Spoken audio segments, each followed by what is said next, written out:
Modern life, right. Yeah. It often feels like, well, like we're all trying to stand on a surfboard in a hurricane of Yeah. emails, notifications, social media feeds, deadlines, and just constant noise. Mm-hmm. Anxiety feels less like an occasional visitor and more like a permanent resident sometimes. Mm. Stress is just the air we breathe. It really is. It's a very real challenge for so many people today. Yeah. And if you're listening, you might be nodding along, feeling that sense of being completely overloaded, overwhelmed, and maybe feeling like peace is just some abstract concept, Yeah. like a distant shore you might never reach. It's understandable. The pressure to constantly do, to consume, to be available, it creates this state of perpetual unease. Absolutely. Yeah. That's exactly what this deep dive is here to explore. We've been given this incredible stack of sources, books, talks, documentary insights shared by a listener who's feeling this exact pressure. Right. And they're asking, is there a practical way through it?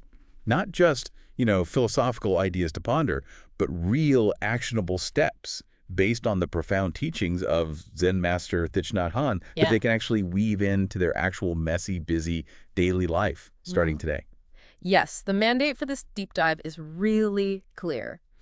Move beyond the theory and focus squarely on the how-to, the when, the why it matters right now. Okay. We're taking the deep wisdom found in this collection of texts, from foundational works like Being Peace and Zen Keys to really practical guides like How to Eat and even contemporary applications in Happy Teachers Change the World, and we're distilling it into concrete practices. Exactly. Our mission is to help you take these insights and begin turning them into daily routine, to provide you with steps you can integrate right now to help reduce that pervasive anxiety, cultivate moments of genuine happiness, and build resilience to deal with the stresses that modern life inevitably throws our way. Yeah. We're looking for techniques that can be applied immediately, wherever you are, whatever you're doing.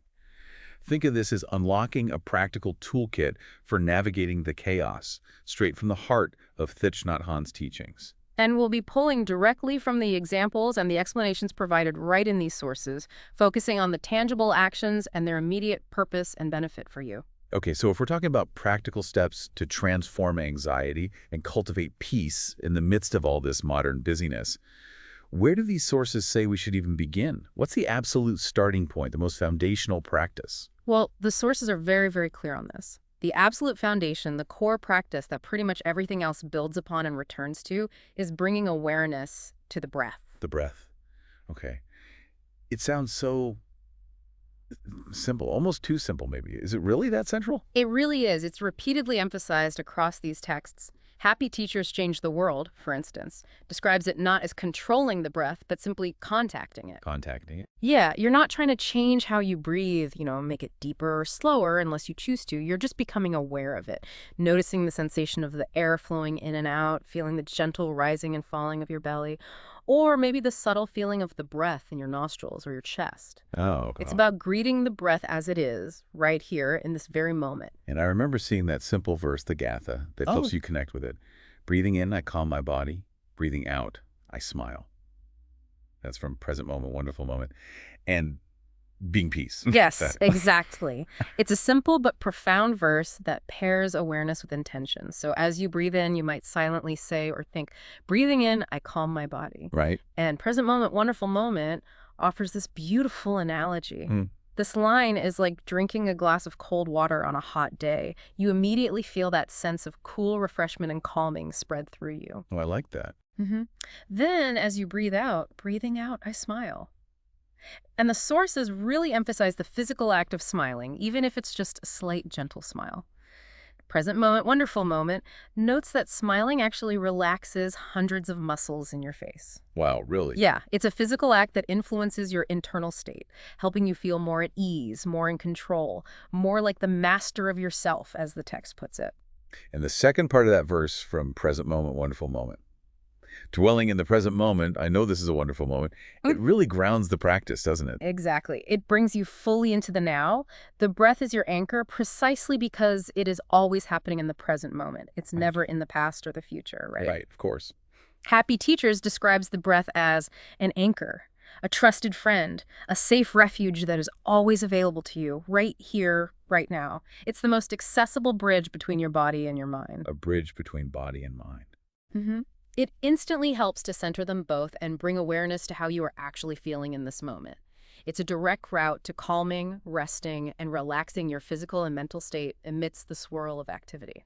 So if the breath is always available, that suggests this isn't just a practice for like dedicated meditation time. How often are the sources suggesting we do this? Well, the implication across these sources is that it's a practice you cultivate constantly, integrating it into the fabric of your day, not just setting aside separate time. Happy Teachers really emphasizes practicing in any moment. Any moment. Yeah.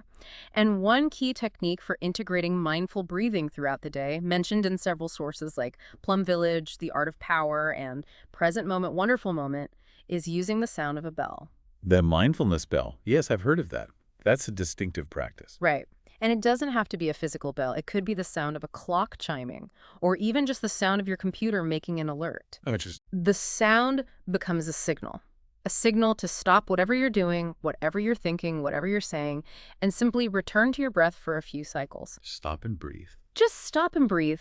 The Art of Power and Happy Teachers specifically suggests taking at least 3 mindful breaths every time you hear a bell sound, real or imagined. 3 breaths, okay. And Present Moment, Wonderful Moment beautifully describes the bell as the voice of the Buddha calling us back to ourselves, back to the present moment, back to our true home within. This simple act of pausing can profoundly improve the atmosphere in any setting just by bringing a moment of collective or individual presence. I love that the bell as a reminder, a friendly call to come back home. Yeah. And you said it's not limited to traditional bells. The Art of Power suggests something very modern and relatable, using the telephone ringing as a cue. Yes, it's a perfect example of taking an everyday interruption and turning it into a moment of practice, instead of just reflexively snatching the phone and launching into conversation. Which we all do. Right. The Art of Power suggests you use the ring as a signal to pause. Take 1, 2, or 3 mindful breaths, centering yourself before you even say hello. And the source explicitly counters the idea that this is somehow a waste of time, even if your phone rings constantly. It argues that these brief pauses actually make you more present, more effective, and less stressed when you do engage. It helps you go back to your in-breath and out-breath before responding. That feels immediately actionable for so many of us. Wow. So start and end the day with mindful breathing. Use the phone ringing, maybe an elevator arriving, or waiting for a file to load. Like these mini opportunities throughout the day. Exactly. Happy Teacher specifically recommends beginning and ending your day with mindful breathing, perhaps just for a few minutes, alone or with family, to consciously create an energy of mindfulness and peace. This practice helps to make the day good by having a good beginning, as it says. A good beginning for the day. And it's also invaluable during moments of transition or stress. Happy Teachers shares this really touching example of a teacher using mindful breathing at the start of math class. Oh, yeah? Yeah, a subject that caused many students anxiety. It was a way to help them calm their nerves and be more present for learning. It just illustrates how the breath can be your constant companion, always there to support you. That makes so much sense. The breath is fundamental, always available. Okay, so once you've connected with the breath, how do these teachings suggest we bring this awareness into times when we're not sitting still? What about movement? Ah, yes.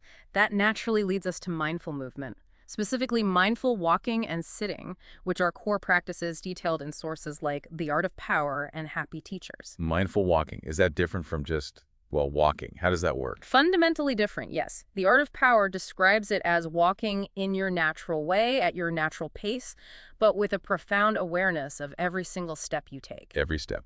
Every step. The invitation is to walk free of thinking about projects, worries, or where you need to get to. You are just walking. Just walking. Just walking.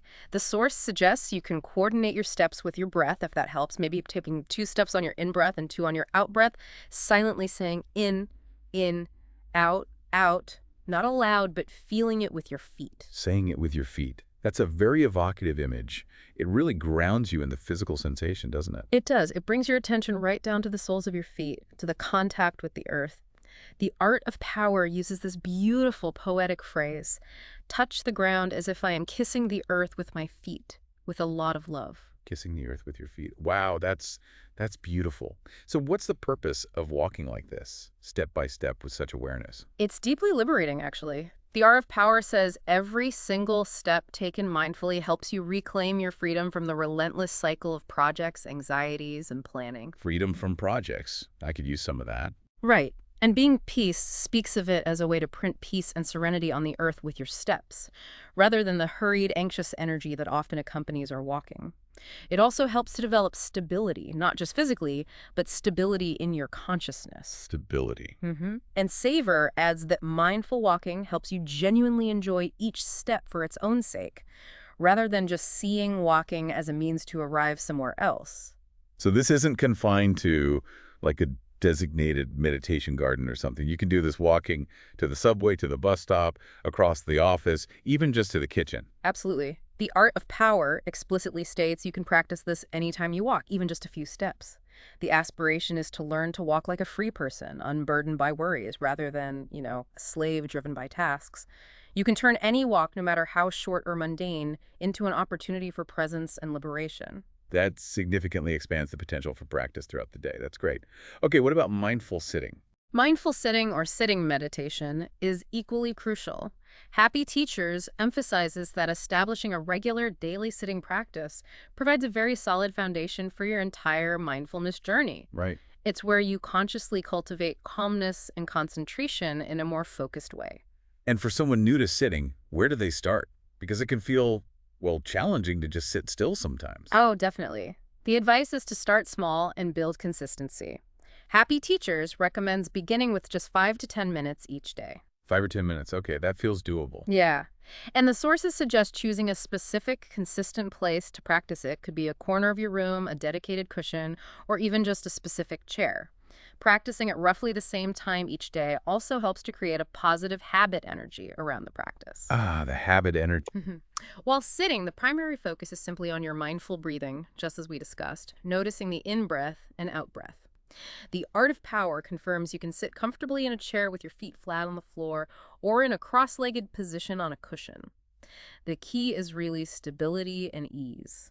And what's the purpose of making time for this dedicated sitting practice? Why is that foundation important? Well, besides building that foundational calmness and concentration, Happy Teachers mentions that learning to sit quietly and cultivate peace within supports your ability to share mindfulness with others. The peace and stability you cultivate naturally begin to ripple out. Rippling out. Yeah. And the sources also suggest keeping a simple sitting notebook where you can jot down thoughts, feelings, or insights that arise after your practice. This helps you learn to observe your inner landscape with greater clarity over time. A sitting notebook. Interesting. So, short, consistent, mindful sitting, morning or evening, using the breath wherever feels comfortable. Okay, breath, movement, and sitting covered. What about something we do multiple times a day, every single day, often without thinking about it at all? Eating. Ah, yes, mindful eating. This is a very rich and detailed practice in these sources, especially in Savor, present moment, wonderful moment, and how to eat. The core practice is simple. Eating or drinking while being completely and fully aware of each bite and each sip. How do you actually do that, though, in practice? It's so easy to just rush through meals or eat while distracted by screens or work. It really is. The sources provide a clear sequence. First, before you even lift your fork, pause.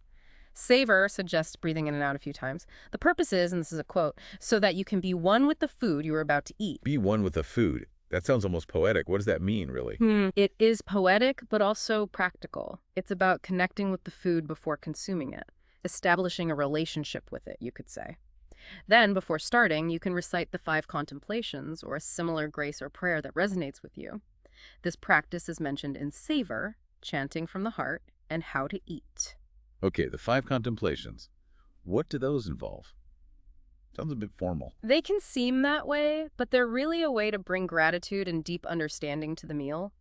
The sources explain these involve reflecting on the food as a gift from the entire universe. The whole universe. Yeah, from the earth that nourished the plants, the sun and clouds, the living beings that contributed, and the immense amount of hard, loving work from farmers, distributors, and cooks that brought it to your plate. You contemplate eating mindfully and gratefully to be worthy of the food, recognizing and transforming unwholesome formations within yourself, like greed, or maybe attachment eating, to reduce suffering for all beings and to preserve the planet, and eating to nurture your community and be able to serve others. It really expands your awareness far beyond your own plate. That truly transforms the simple act of eating into something, well, profound. It does. And after the contemplations, present moment, wonderful moment, advises you to look deeply at the food. It offers this vivid example of a carrot. Oh, yeah, the carrot. Right. Before you even put it in your mouth, look at it, maybe even smile to it. See the sunshine, the cloud, the earth, the love, the hard work, everything that is inside that carrot that has come together to make it possible. So it's about seeing the interconnectedness of the food with the universe and everything in it. Precisely. You see its true nature, its interbeing, as the teachings call it. Then as you eat, chew mindfully. Present moment, wonderful moment is very direct about this.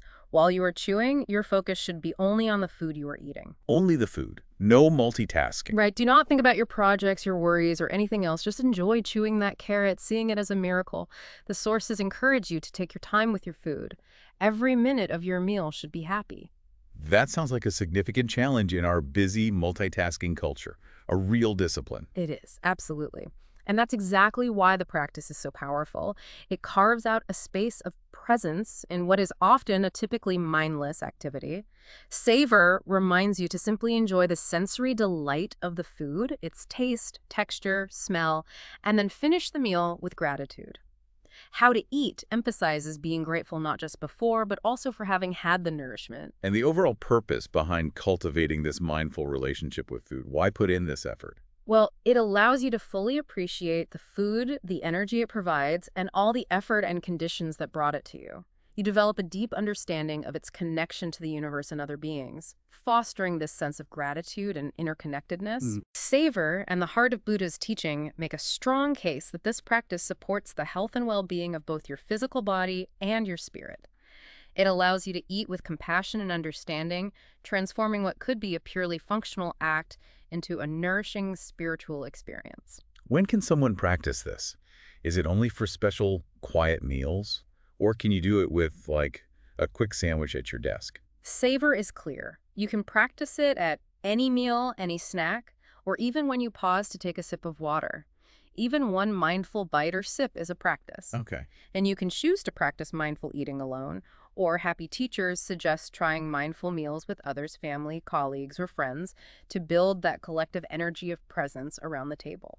The sources also had some really practical related advice around eating habits, didn't they? Like distinguishing different kinds of hunger. I found that interesting. Yes. Savor offers very helpful tips for navigating modern eating challenges. Before you reach for food, especially if you're feeling stressed or bored, pause for a moment, take a mindful breath, and ask yourself, am I truly physically hungry, or am I craving comfort food to ease stress, anxiety, or another emotion? That's a great question to ask yourself. The source suggests that keeping a simple food diary can help you become more aware of those emotional eating patterns. And they even suggest physical ways to interrupt mindless eating habits. Exactly. Savor suggests finding something else to do with your hands when you're tempted to eat mindlessly out of habit, like knitting, reading, or maybe playing chess. It keeps your hands busy and your mind engaged in a different activity. Right, instead of just reaching for chips. And turning off the television during meals was another strong recommendation. A very practical one. Savor points out that watching TV while eating encourages mindless consumption. You're often just shoveling food in without awareness, right? Yeah, totally. And you're exposed to commercials for often unhealthy foods, which can trigger unhealthy cravings. Turning off the screen and being present with your meal helps break that habit. And there was also advice about the kind of food we eat, connecting it to wider well-being, not just our own. Yes. The sources, particularly Savor, the heart of Buddha's teaching, and the art of power, strongly connect personal eating choices to collective well-being.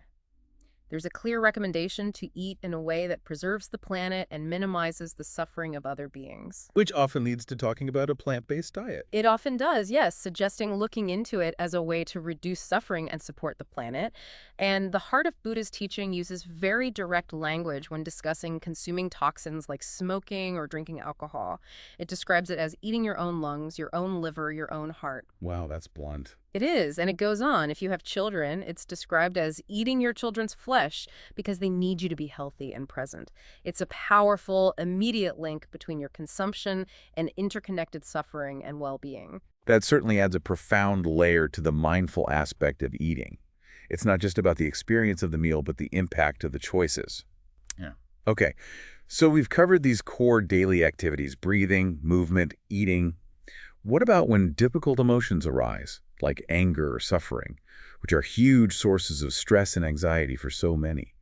How do these teachings offer practical ways to work with them? This is a crucial area, and it's addressed extensively in these sources, particularly in anger, wisdom for cooling the flames, and the through the insight of inner being talk. The practice here is really one of acknowledging and embracing rather than suppressing or reacting impulsively. Let's start with anger. Most of us just want to get rid of it, right? Or maybe express it forcefully, or perhaps blame someone else for it. Understandable reactions, but the source is just a radically different approach. Anger and present moment, wonderful moment advise that when you feel anger manifesting, the first step is to go back to your conscious breathing. Back to the breath again. Always back to the breath. And very importantly, refrain from immediately looking at or listening to the person or situation you might perceive as the source of your anger. Do not say or do anything right away. Just pause and breathe. Breathe with the anger. That feels really counterintuitive. Don't you need to do something? It does feel counterintuitive, but it's a practice in pausing that reactive cycle. You recognize your anger as it is. You embrace it. You can even smile to it, like you smile to the carrot. Smile at my anger. Yes. Anger describes anger not as something bad to be eradicated, but as a zone of energy within you. It's compared to a suffering baby inside you that needs your tender care and attention, not to be pushed away or ignored. It's a suffering baby. Okay. You use the energy of mindfulness, the awareness you cultivate with your breath, to embrace your anger, to hold it gently. The analogy used is like having a stomachache. You don't tell your stomach to go away. You acknowledge it and take care of yourself. You embrace and take good care of this anger because it's a part of you in that moment. So the purpose is to care for the anger, not conquer it or destroy it. Exactly. The primary purpose is to take good care of this powerful energy within you, and crucially, to prevent the anger from destroying you. Present moment, wonderful moment makes a very direct statement. Your anger is making you suffer, not the other person. That shifts the focus inward. It does. And these sources, including happy teachers and anger, also help us see that anger often arises from our own wrong perceptions and lack of understanding about the situation or the other person or even ourselves. So by embracing it mindfully, holding it like that baby, you create the space to understand its roots. Yes, you gain insight. And once you've embraced it and feel a degree of calm returning, then the sources offer practical advice for communication if communication is needed.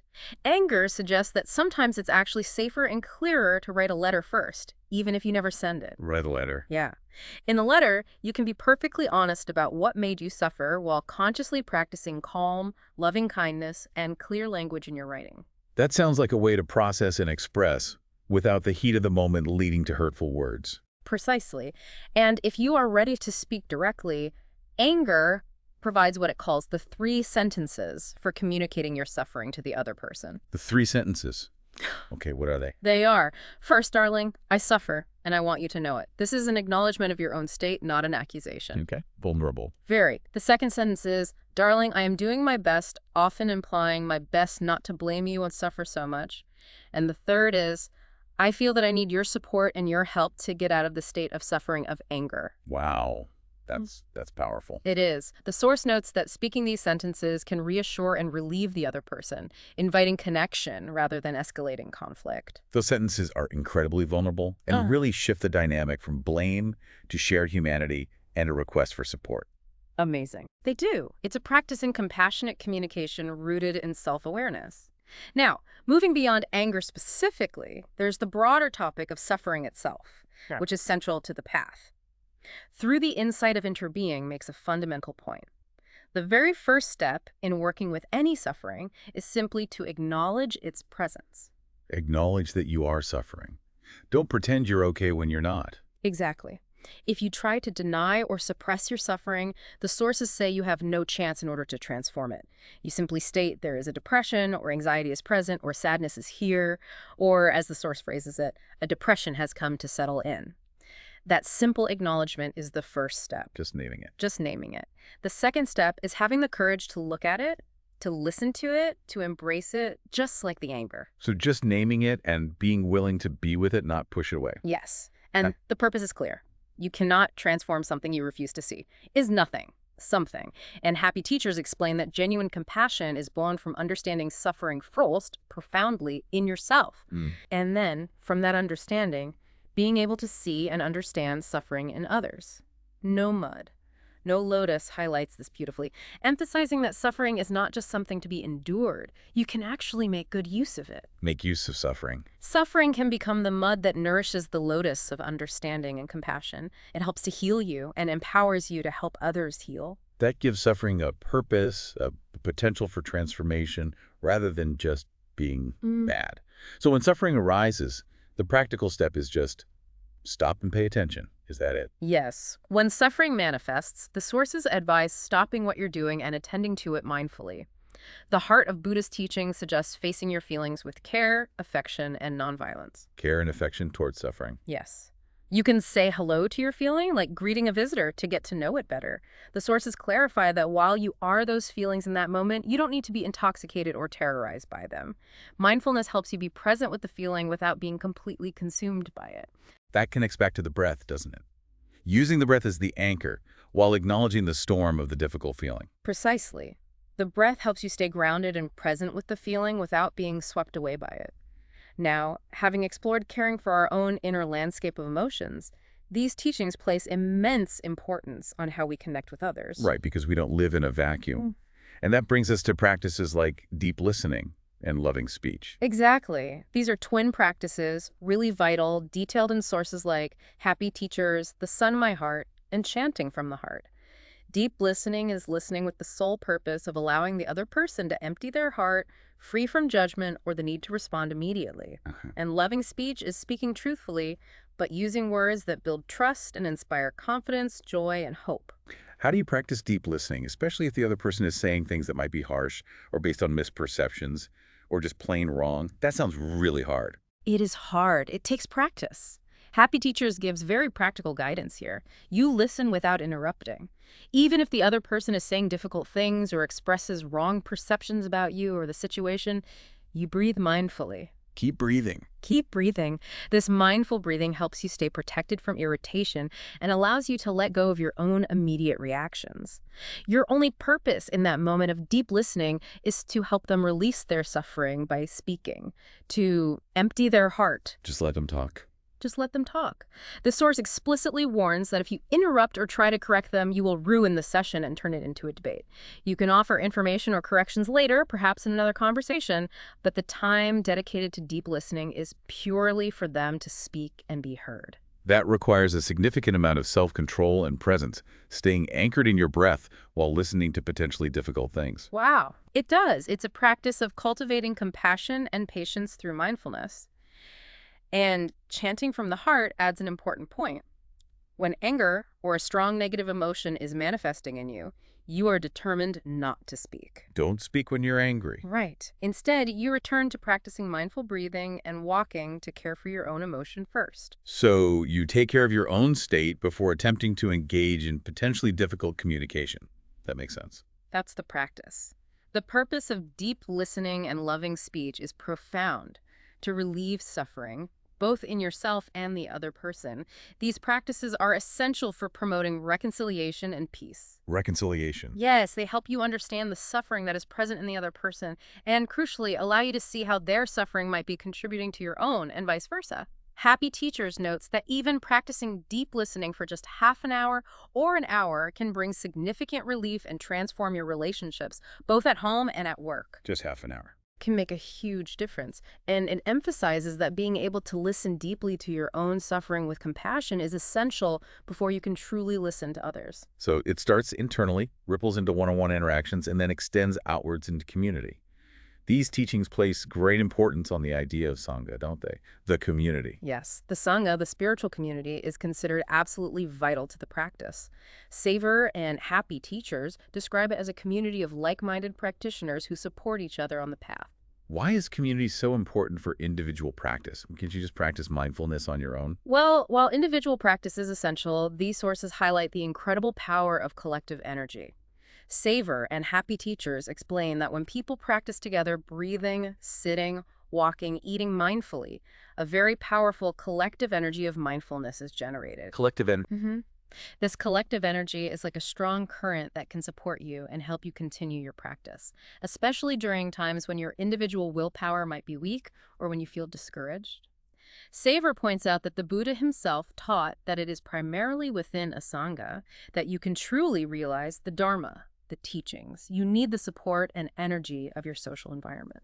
So it's not meant to be a solitary journey, necessarily. Not entirely, according to these teachings. Savor and happy teachers strongly suggest finding or building a community of people who share the same vision for mindful living.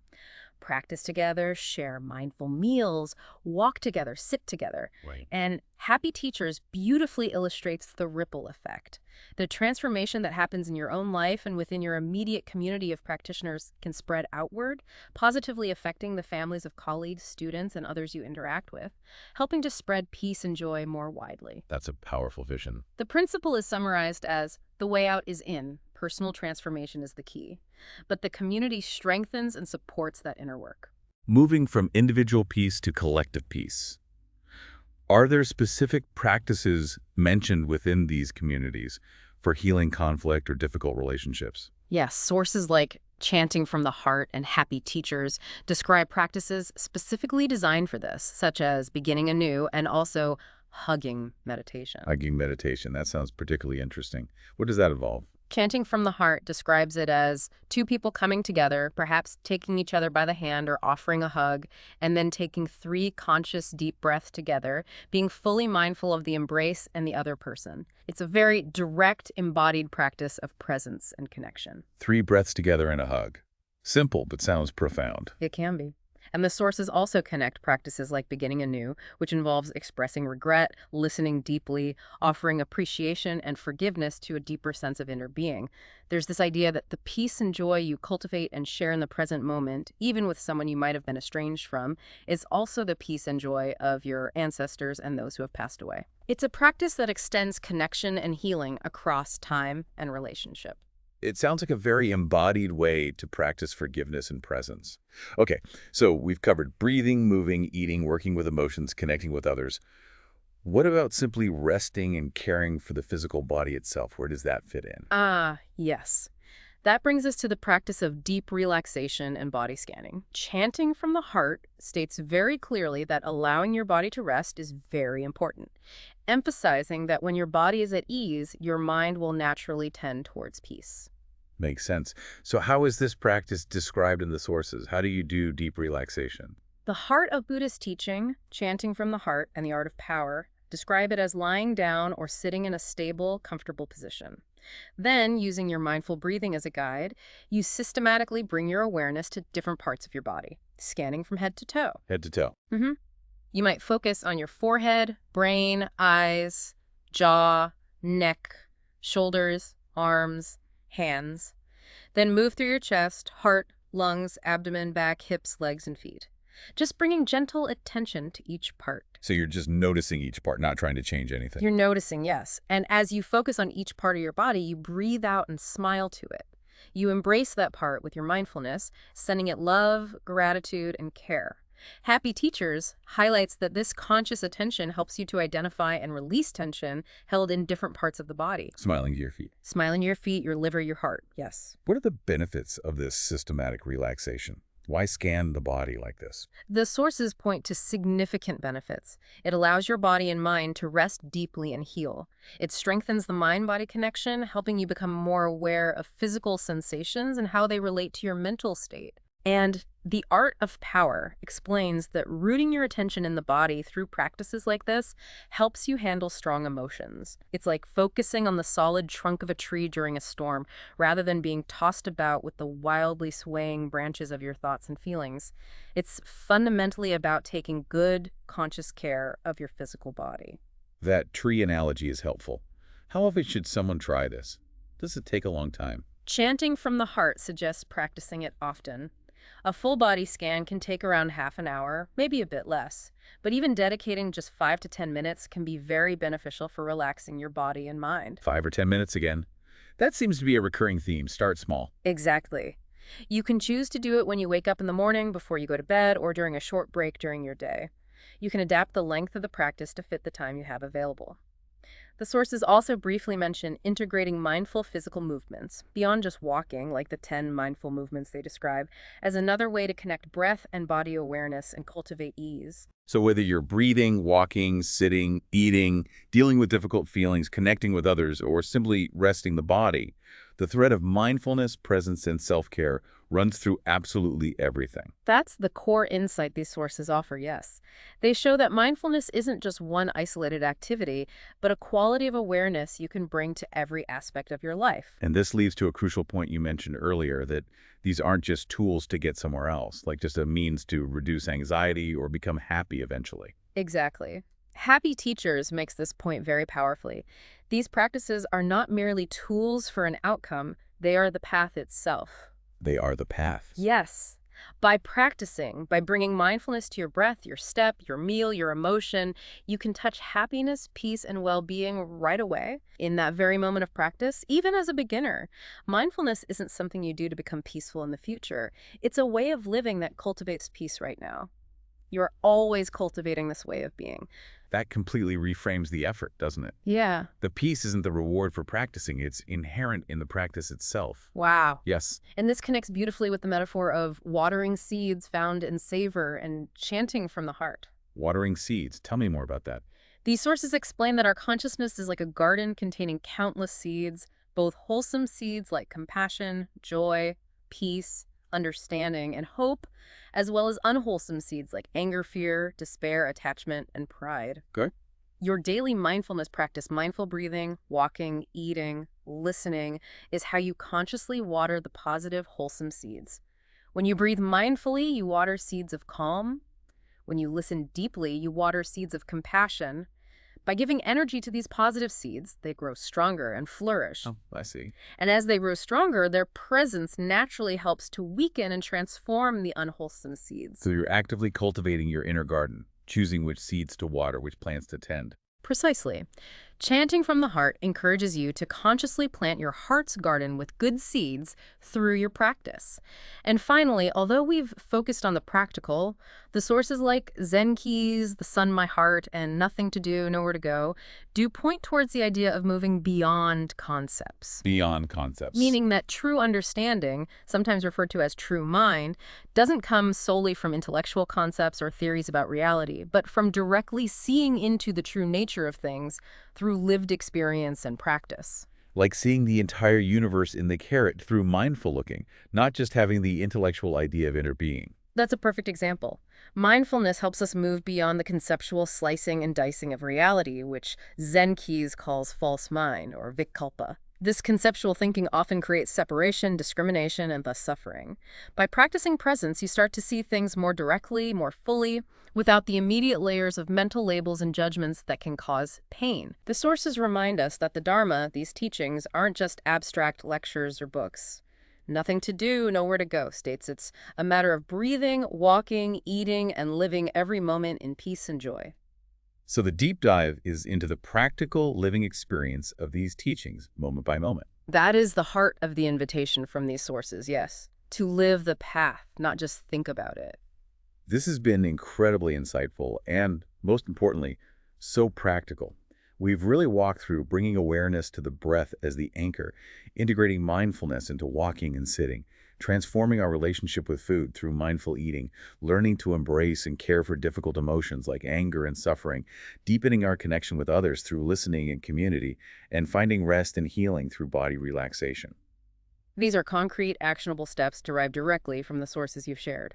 Practices you can begin to weave into your existing routines today to cultivate more peace, joy, and understanding, even in the midst of modern life's relentless demands. It's really not about finding extra time in a busy schedule, is it? It's more about transforming the time you already have. Exactly. These aren't just abstract ideas. They're practices requiring consistent, diligent effort.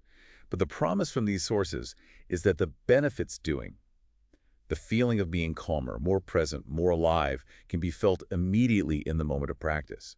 As anger reminds us, it's about making a change for the better, starting with taking conscious care of yourself. It truly is. The path unfolds one mindful breath, one mindful step, one mindful bite at a time.